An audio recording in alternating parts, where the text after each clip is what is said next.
Hello, Brad here, just to say we're super proud that the Friday 5pm podcast is sponsored by the Malt Miller, the UK's best home brew store. We use the Malt Miller for all of our homebrew experiments, as well as tapping them up for advice and binging on their awesome YouTube channel all the time. That's why whenever we release a homebrew video, we put a recipe kit live on the Malt Miller, so you can brew with the exact same amazing ingredients that we did. The same ingredients used by pro brewers. So alongside the Malt Miller's nitro-flushed hops, cold-stored yeast and milled-to-order malts, you can pick up recipe kits for our 5 Points Best Bitter, Russian River West Coast IPA, and now the fastest beer in the world, a hazy session IPA that goes from grain to glass in less than 48 hours. Sign up to their newsletter at tinyurl.com/Malt Miller to get 5% off your first order. With the Malt Miller's amazing customer service and Johnny's 48-hour recipe, you could order the ingredients on a Monday and be drinking the beer by the weekend. Speaking of which, it's Friday. It's 5pm. So enjoy this week's Friday 5pm podcast.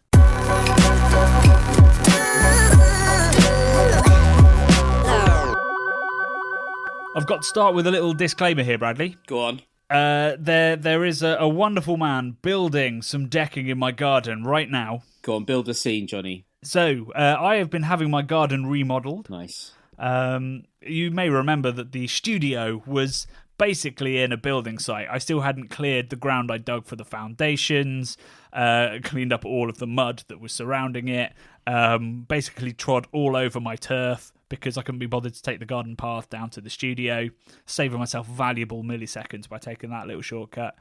So yeah, we've got the landscapers in. Nice. And they've relayed our turf. They've sorted out the place where we used to dump our hops and our shrub. And it now looks lovely. And yeah, he's building a deck. Or currently he's building the little step down, so that we have fewer tumbles.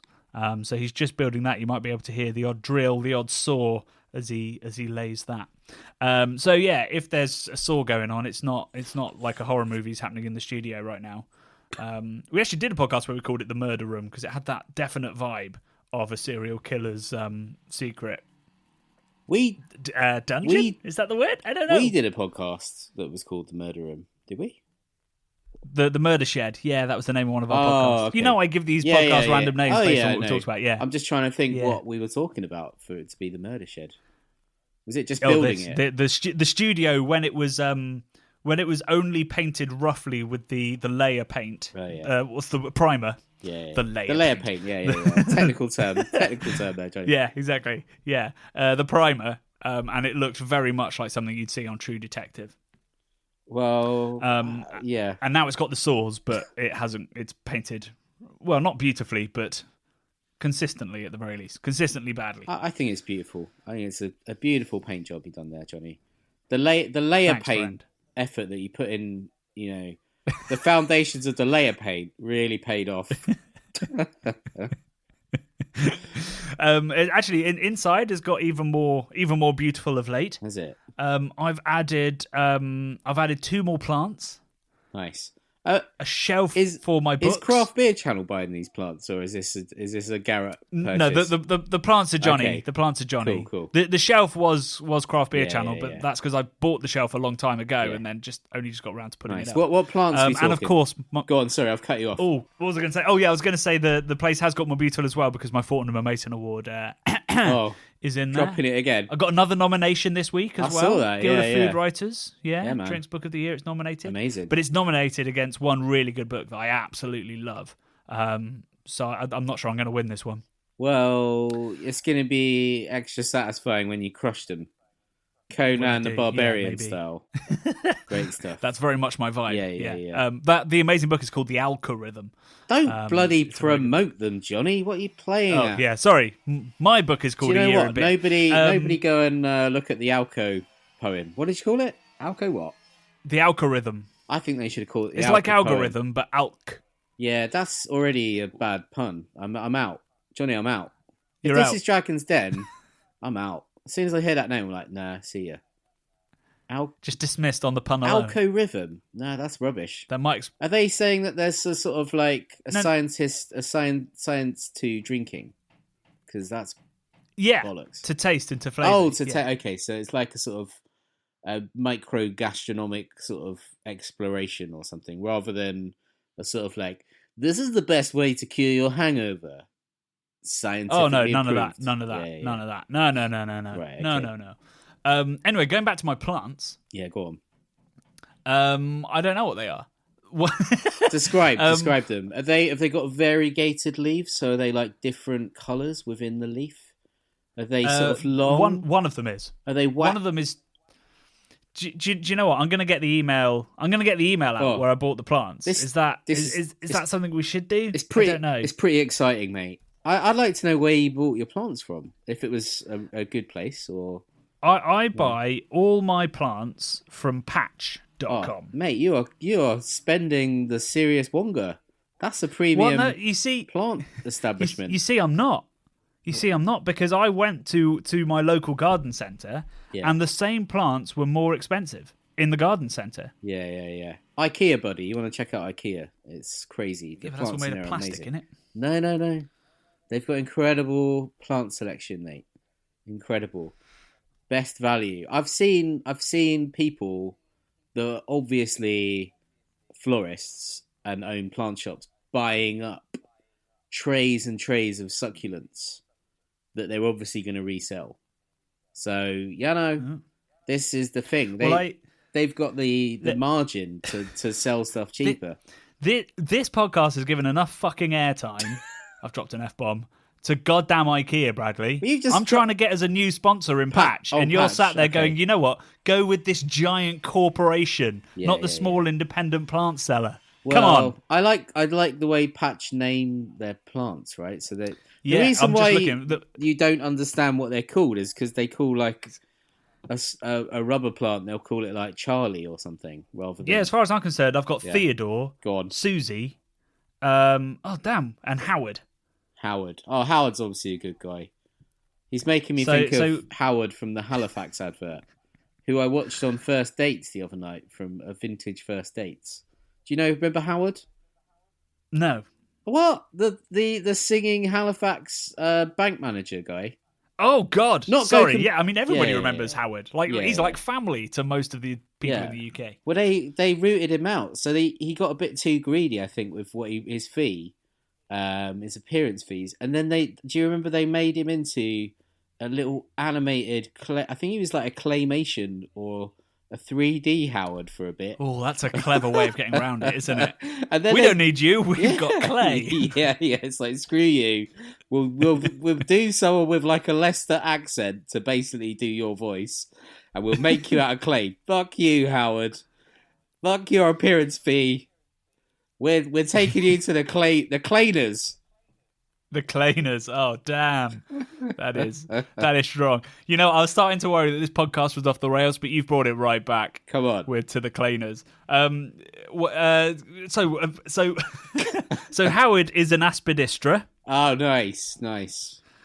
Cool. And then Susie is a snake plant. Snaky Susie. Wow. Snaky Susie. Yeah. And then Theodore is... Oh, what's Theodore? Is a string of nickels. String of nickels. Okay, is that one that's poisonous to animals? Is it like a string of pearls sort of thing, where it's like loads of bobbly bits that hangs down? No, it's just like a really nice waxy drapey thing. Okay. And that drapes down sort of above my desk. Then I've got my snake plant up on my bookshelf. Drapey. So the drapey one goes down below the plant pot, yeah? So it's like strings. Yeah. Be careful with that. That's very poisonous. There's lots of plants that do that. I don't think it's... It's like I don't think it's actually poisonous. Like a succulent type. It is to animals. It's air purifying, apparently. I'm sure it is. Basically, I bought them because none of them need much watering, and they're all fine in shady spots. I'm looking at my snake plant right now, which I can't work out what I've done to it, but it's droopy. It's dried out, and you're not really supposed to water them. So I don't know if I've overwatered it? I don't know. Could have overwatered it, or give it a misting. Yeah. Sometimes the ones that don't like watering can enjoy a good misting. Did you Jesus, know... what's happening? Bradley, no, we can't... Come on. What... Unless this is ground-shaking news. This is good. Did you know an alternate name for a snake plant is Jesus. mother-in-law's tongue. That's what. Yeah, they I call did. it. I've just seen it on the email from Patch. Oh, there you go. Yeah, that's what I Yeah. know it as, a mother-in-law's tongue. That's what I know that plant as. But yeah, because it's poisonous. Just because it looks. Oh no, snake plant. Snaky, Sorry, we're innit? talking about that. Yeah, snaky. Yeah. Snaky. It's pointy. Right. They're very pointy and hard, aren't they? I think that's where the name comes from. Well, Susie's quite soft, but definitely pointy. Yeah. Soft shouldn't be. Snake plant shouldn't be soft. Have you felt it? Is it mean, soft? Depends what you mean by soft. Like, it's not spiky. It's it's kind of waxy and thick, but it's nice to the touch. But it's nice to the touch. Pointy leaves that stick straight up in the air. You wouldn't want to sit on it, would you, Johnny? You wouldn't want to take a seat on that snake plant. No, well, I love Susie. It doesn't matter if you great. love her. Doesn't matter if you love her. Would you put your hand? Would you lower your hand down onto it? 100%, yeah. What? It's quite spiky. It's spiky. No, it is. It's not that spiky. Okay, we'll have to agree to disagree on this. You haven't put your hand on the plant. If I wasn't worried about not being heard by my microphone, I'd put my hand on it right now. We need to do more ASMR stuff, mate. We're missing out on. No, we don't. Market no, here. we don't. No, we don't. We do. Anyway, we're a beer podcast. Are we a beer podcast? I don't know if we are anymore. I'm also now thinking we should do. Is it called mukbang? Mukbang or whatever? Like the Korean people when they're eating food really loudly, and they just eat like shitloads of food. We should do that, but with beer, and then we just sit around drinking like Henry VIII. So people just want to hear us gulping. Yeah, mukbang, but like mukbang. I'm sorry, I'm probably mispronouncing it, but it's like Korean people eating loudly. I find it totally disgusting because I've got an aversion to the noise of people chewing to like a really high level where I have to walk away sometimes if it's loud. But apparently I eat. But why do you have to walk away in the first place? Why is it on? No. I don't watch mukbang videos because I find that shit gross. What I'm saying is, if I'm eating in the presence of someone who's eating really loudly, oh, sorry, I'm with you. It properly wigs me out, and it gets right in my ear, Johnny, and it makes me want to murder them, like Jack Torrance in The Shining. It really winds me up. This noise I find totally grim. And are you trying to say that the reason that he went crazy in The Shining is because his wife or son ate really loud? Yeah. Just echoed off the empty walls of that ski resort. Little Danny Torrance was chomping too hard on his food he was eating, whatever, I don't know. There you go, mystery solved. There was no supernatural element, just a really angry dad. Yeah, it should have been called The Shining. It should have been called The Chewing. Yeah, there you go. The Chewing. But anyway, should we get back to beer? I don't know what we're doing with our lives, Brad. Anyway, there was no video this week, which might explain why this podcast has turned out as it has, because we don't really know what to talk about when we're not talking about our YouTube channel. Well, we've got plenty to talk about. It's just not interesting. So I've got some new plants, but more importantly, yes, we skipped a video this week. We didn't have time to finish this week's video, but we do have an amazing video going live next week, which was supposed to be this week, which is now next week, with Anspach and Hobday, our first video with them since 2013, Brad. Mate, I'm telling you, it's very, very good. It's pure beer porn. The shots of the pouring, of the cascading. Well, I don't want to tell too much, but we can reveal. We can reveal the cascading. The darkness. Cascading nitro. Okay. Yeah. God, well, the nitro, is why it's cascading. Oh my God, it looks incredible. Incredible. Yeah, so we've got it's a sponsored video. So Anspach and Hobday have paid us to put this together with them. It is essentially a mini documentary all about them bringing porter back to London. So they have released London Black, which is a beautiful nitro porter. Not only are they bringing back London's original beer style, they are also taking on Guinness in the capital. A little David versus Goliath story. So we take all of that on and have put together a 20-minute documentary about the beer. Brad and I tasting it, putting it next to Guinness, which, as you know, Brad is a Guinness fan, so it's a challenge. And then we go out and meet the good people of London. and see what they think. So it's a really fun video, a mother of an edit, but it is going to be ready for next week, and we're even going to have a trailer for it. Hey, Wow. That's how much preparation's gone into this. Yeah, It is actual social media content. Yeah, man, actual social media content. Rather than just me spouting off. It is a cracking underdog story, and it is honestly a blinding beer. I'm just, when you were sort of talking in terms of like David and Goliath, sort of, I was just thinking of Jack and Paul wearing boxing gloves and like kissing them, ready to sort of tag team fight two Guinness representatives in a boxing ring. Did they do 4-way boxing? That'd be great. I think they should do that. In fact, if any boxing promoters are out there, don't steal my idea. I'm officially. I feel like boxing have they've seen wrestling. They've seen when there are multiple competitors and gone, nah. But wait, I think they've thought that through and decided against it. That'd be amazing. Imagine the jeopardy involved in that. Well, your buddy gets KO'd, your fighting buddy, and then two dudes are coming at you, boxing you with 4 fists. That's some television right there, Johnny. Come on. 4-way boxing matches. This is the future. I thought you didn't like sport, Brad. I don't like sport, and obviously boxing is kind of like really bad because it gives you brain damage and all these like horrible things over time. But I think 4-way boxing, Johnny. I think the world needs that. You think if you double the amount of people giving you brain damage, then it's better. If there's ever a time, it's right now when we're sort of approaching. Possibly the end of the... No, not the end of the world, Johnny. It's not the end of the world. I had no idea where you're going. That I was like, what, the Queen's Jubilee? Oh, my God. Now you're talking. It should be in the Hyde Park. No, what's the mall? Is it the mall? The Pall Mall. Pall Mall. They should set up a giant 4-way boxing ring and maybe get 3 guys to beat the living crap out of Prince Andrew. Andrew, yeah. Yes. Pummel his now I'm on board. Sweaty little face in. No, wait, he doesn't sweat, does he? Famously. Yeah, exactly. I meant non-sweaty little face. That's what I meant. Sorry, I slipped. Yeah, pummel his non-sweaty and the winner gets a Pizza Express pizza. That's it. We all get a Pizza Express pizza. Pizza Express. We all get Pizza Express. Round. Yeah. The Queen's putting it on her corporate credit card, which we all fucking pay for anyway. And the whole country's getting a 2-for-1 Pizza Express meal deal. Boom.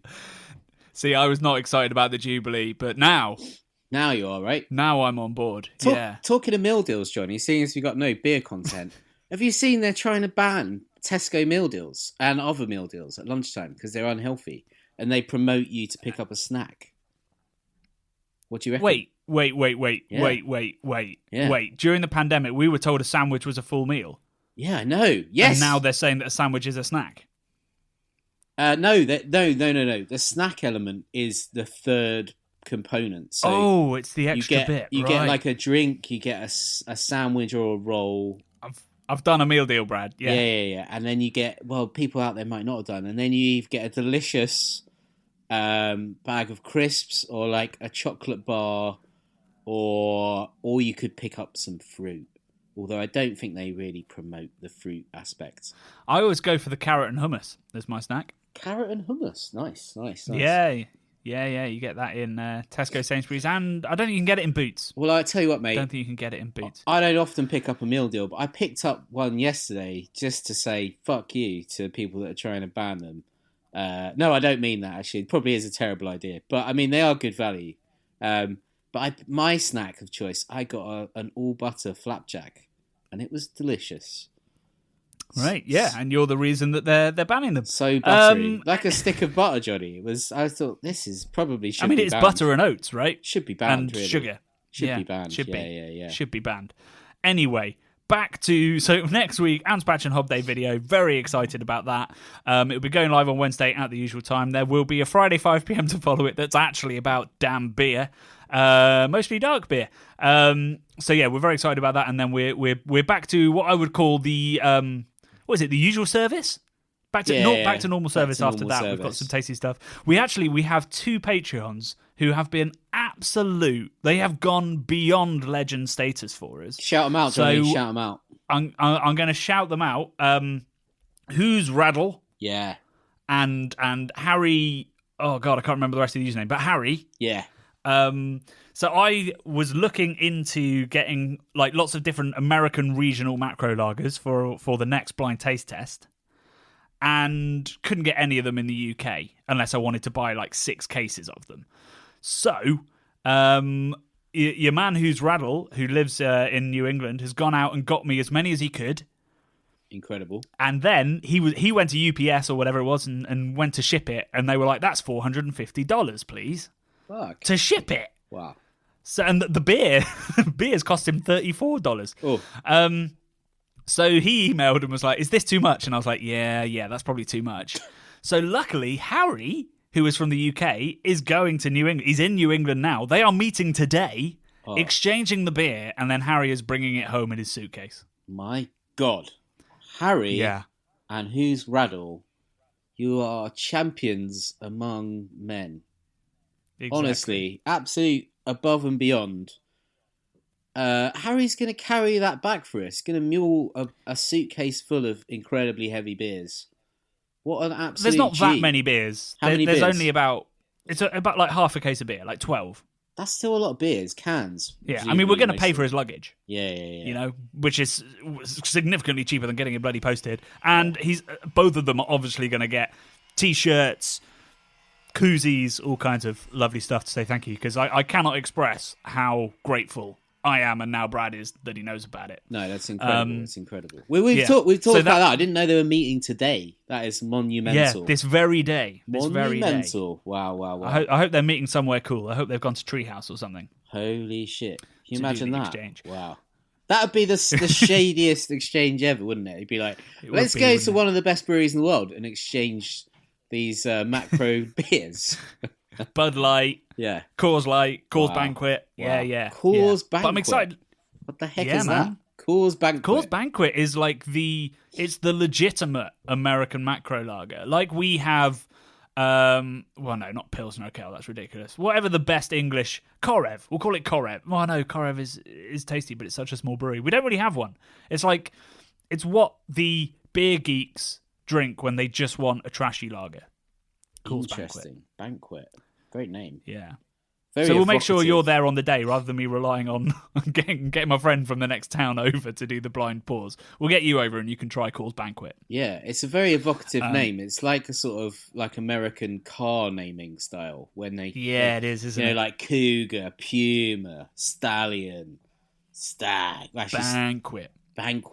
Yeah, the Ford Banquet. I could imagine that as being a sort of American muscle car. It sounds like the car that Homer invents. Yeah. The Simpsons. Yeah, they're like one that's got all the pods and crazy shit everywhere that bankrupts that company.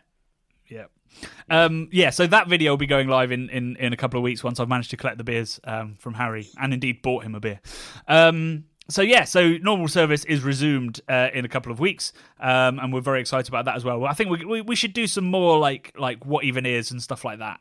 And also maybe some more brewery profiles. We'll get it all together. But we will have a very, very big project that we'll be working on, hopefully, and we can reveal that in a couple of weeks as well. So it's all going to be happening at the Craft Beer channel over the summer. Before we disappear for the day, we do have a question. Nice. To answer, and this question is a written question. It's come in over Instagram, not our preferred medium, but we've accepted it. If you want to ask us a question, you can write one or you can record one, ideally, so we can play it on the podcast, to craftbeerboys@gmail.com. Disclaimer, we did not come up with that email address. That was done for us by the third member that left quite quickly. So yes, this question comes from Marcus Allberg, who I can see in our Instagram chat has been liking all of our homebrew content. And he says, I have a question for next week's Friday 5 p.m. podcast, aka my favourite podcast, smiley face. Thank you. Nice. What's the difference between cryo hops and non-cryo hops from a drinker's perspective? I understand for the brewer, but not for the consumer.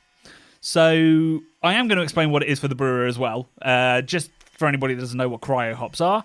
So cryo hops are pellet hops So most hops that we use in craft beer these days are pelleted, so they're sort of refined, ground down, turned into pellets because it's easier to disperse the flavours and the vegetable matter into the beer that way, and it's lighter to carry, and there's less vegetable matter, so you get more of the good stuff. You've then got the T90s, they're like the standard pellets. You've got the T45s, which means that it's 45% vegetable matter, 55% tasty oil, and they're even better if you want that really dialed in kind of juicy or piney or whatever character it is. And then you've got Cryo, and these are made through a freezing process to separate the solids and the liquids, and they are then pelletized again. And when you feel them, we've actually got a video where we went hop rubbing with cloud water, and when you feel them, they feel oily. Like the T45s and T90s are still quite a bit like rabbit food almost. There's a certain kind of rabbit food that looks like a pellet. These ones are like soft, so you pick them up and they just sort of crumble seductively in your hand. And that's a Cryo hop. And so these ones are something like, oh god, I don't actually know. Like I think it's between like 5 and 12%, somewhere around there. Oil and vegetable matter, and the rest is all oils. So it's basically just enough to be solid. And the benefit to the brewer is you can basically use about half as much as the T45s. So maybe it's 20%. You can use about half as much as the T45s and get the same expression of the juicy, piney, floral character, whatever it is you're looking for. So it's like the really dialed in juiciness. So from a drinker's perspective, it's an interesting one because there's not actually that much difference. So you can use twice as much as a brewer, and really, the drinker's not going to notice that because beforehand they were just using twice as many T45s. So in theory, it should be roughly the same. The only way that it really changes is that you'll get less vegetal contact, so less vegetal character. And vegetal character isn't always bad. Like I think it's great in like classic like Czech Pilsners. It adds a kind of rawness, a complexity that you need with quite a sweet malt base. But in like a New England IPA, you just want all that juice, right? 100%, mate. I'm just thinking, does it have any effect on like biotransformation if it's less sort of vegetal matter and such? It's quite a good question. I'd imagine if you've got significantly more oil in suspension, perhaps there's more chance of biotransformation happening. You'd need to do a paper study into that. I think to work out whether that's the case. But I think what it means is while the actual Cryo hops won't make that big a difference to the flavour of the beer, what it does mean is less vegetal character potentially, and also means much more control for the brewer, So they might end up with a better beer. They can bang it in right at the end of the process, crash it out really effectively, rouse it really effectively, and rousing, really helps get more of that flavour kind of saturated, and make sure that as much of that character is extracted. So, breweries often advertise that they've used Cryo hops. So they clearly think that there's a flavour difference. But what I would caution you is to say, it's more expensive. It's probably easier to use. It's more efficient to use, I'd imagine, in terms of like not getting lost in the fermenter. And the flavour should be a little bit better, but we shouldn't fetishize Cryo, We should trust that the T45s and the T90s are also just as good. It's just another tool. We've used it in the West Coast IPA because A, it reduced the loss in the fermenter, but B, because we really wanted in that beer, we wanted that Simcoe to absolutely sing. And that was the best way of doing it because we could load it with so much more Simcoe character than the other hops. So that's what it's also useful for. If you see Simcoe Mosaic and then a bunch of other hops that aren't Simcoe, you can expect that to be a fucking Mosaic bomb, I'd imagine. Yeah.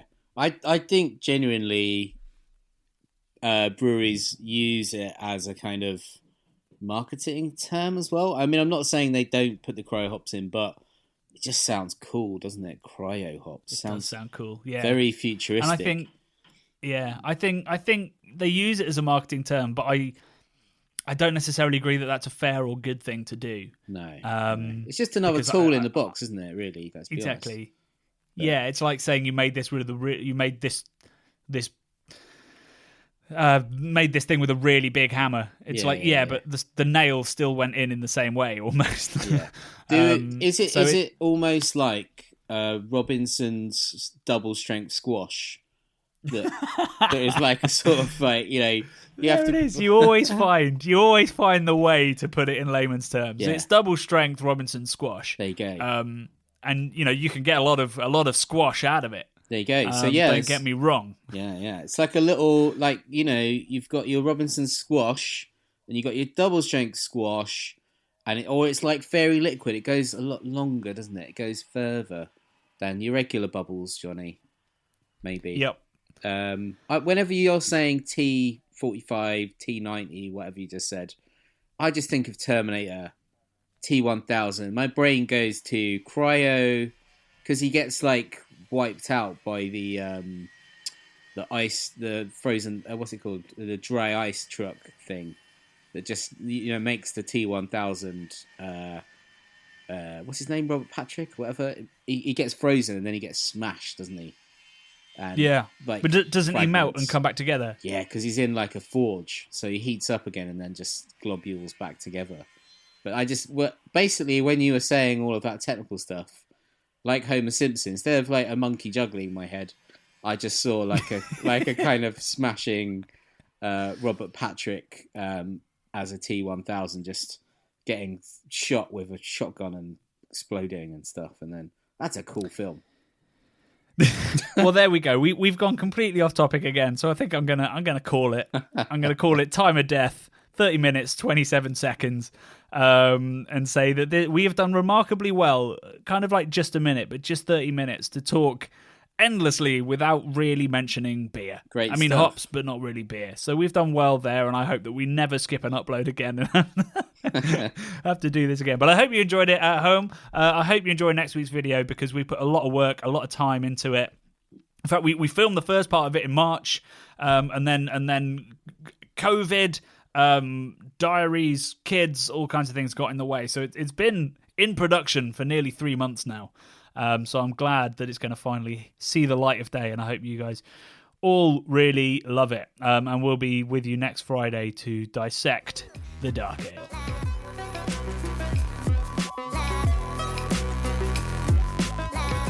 The Bubble and Friday 5pm podcasts are brought to you by the nerds behind YouTube's craft beer channel. You can watch over 400 mini documentaries at youtube.com/the craft beer channel. And if you love what we do, support us via Patreon and get access to merchandise and our amazing Discord forum, a positive and welcoming space for everyone who loves beer, food and homebrewing. Love and beer.